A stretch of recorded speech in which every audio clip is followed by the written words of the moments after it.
Εδώ κάθε μέρα τριφτός στράφησε ένα κομμάτι από πάνω μεριά προς το σοφλί και από τη μεριά της Τουρκίας και από τη μεριά του δικό μας στο ελληνικό.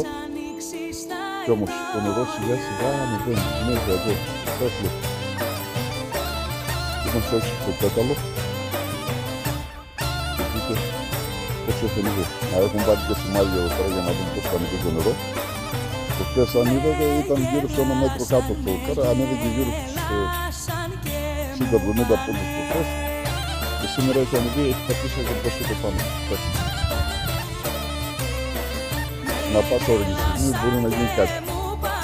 Ένα ανάγχωμα, οτιδήποτε να σπάσει, θέλει κάθε τόσο να γίνει τέλεχος. Να μην υπάρχει προβλήματα, να προλάβουμε κάτι οτιδήποτε.